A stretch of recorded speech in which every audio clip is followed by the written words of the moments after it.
Good morning, good afternoon, and good evening all. So on this occasion, I would like to present my presentation entitled Teaching Drama in a Hybrid Class. Before that, I would like to introduce myself. So my name is Ika and I'm from Sanatara University. So we will start with some questions. The first one, have you ever experienced teaching a course in hybrid class? What problems did you face? What good practices have you done?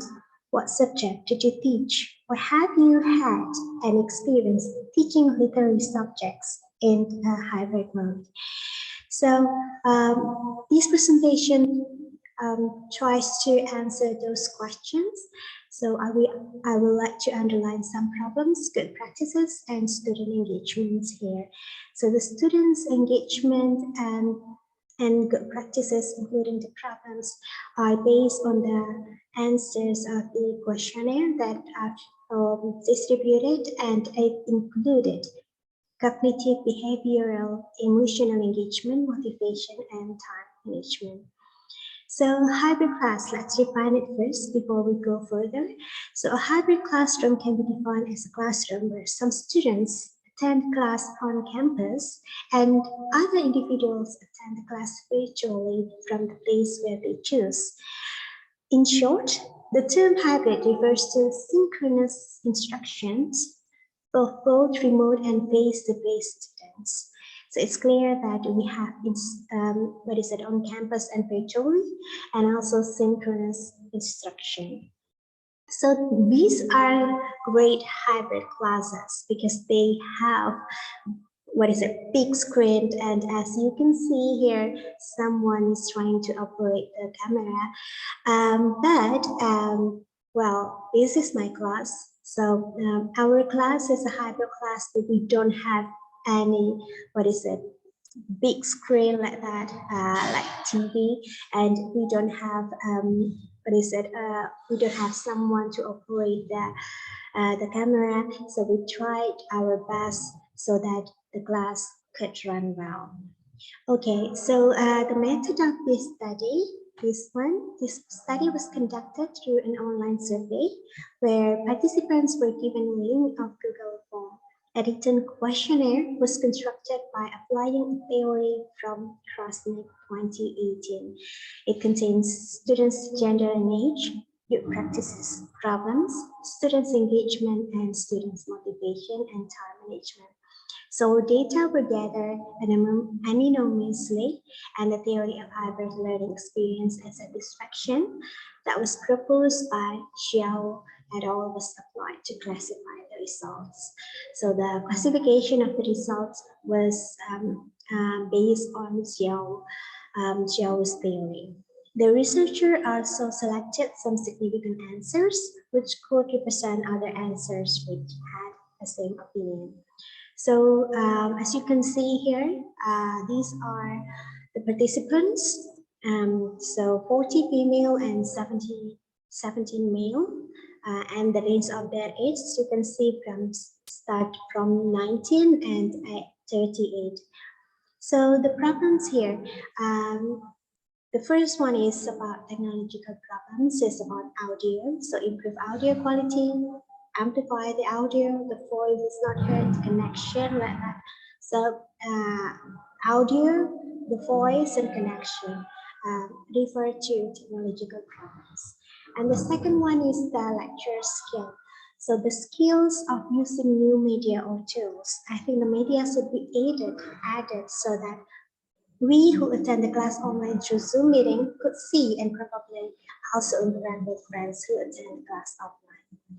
And equal attention, yes, the lecturer could pay more attention to students taking online class, the online students, and build more interaction with students in Zoom. So these are three problems. It includes technological problem, lecture skills, and equal attention. So what are the good practices? The first one is paying attention to students' psychological aspect. So the lecturer asks students whether they were in good health or not.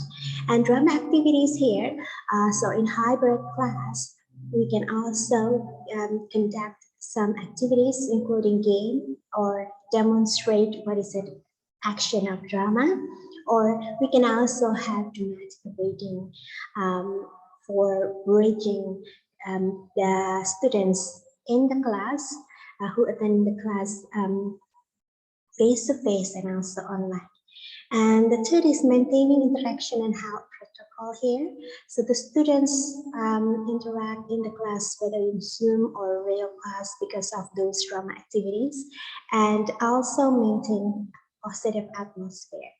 So we still have some practices here. So the fourth one, this one, providing and delivering various learning materials.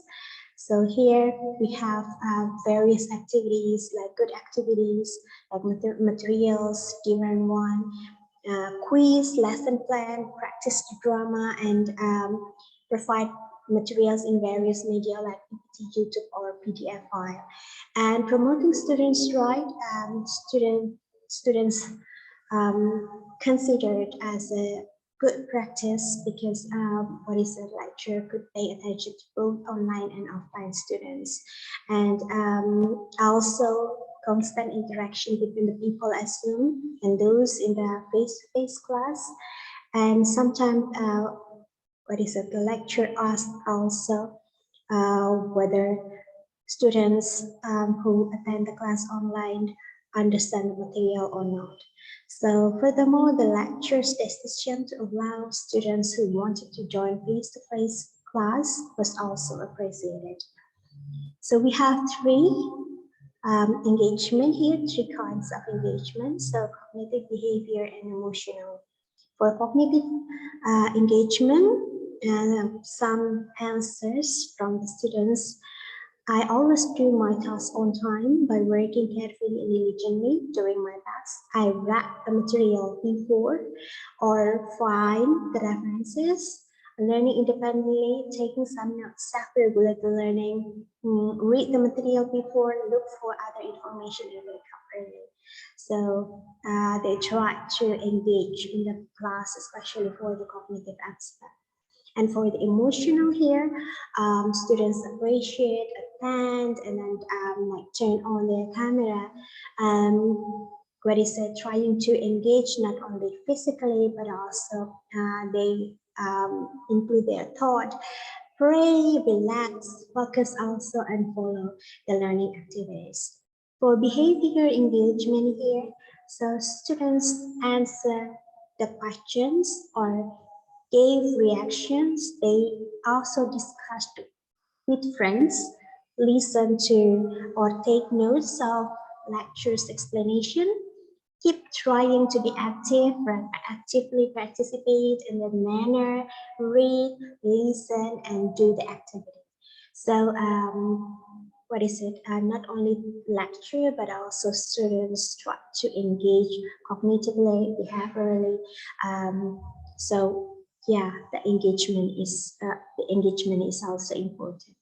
So here, based on students' motivation and time management, the mood, learning, and friends' presence, they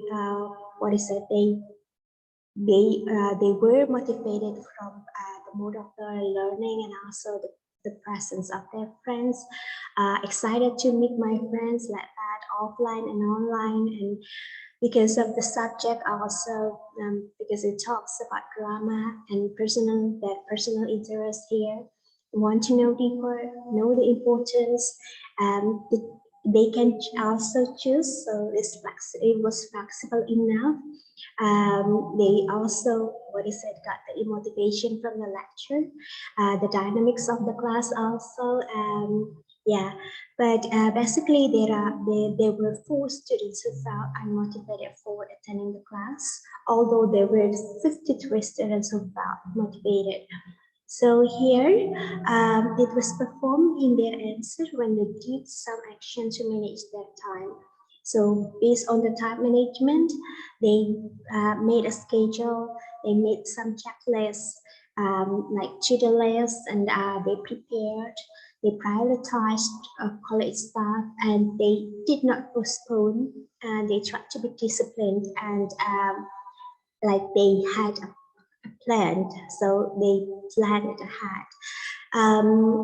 Other students also found their friend to remind them. Yeah, so the last is to connect the materials with everyday life. So the conclusion, I think every class is unique, yes, and teachers or lecturers adapt the skill is needed. So whenever we know that we have our weakness and we try to, solve that problems or try to,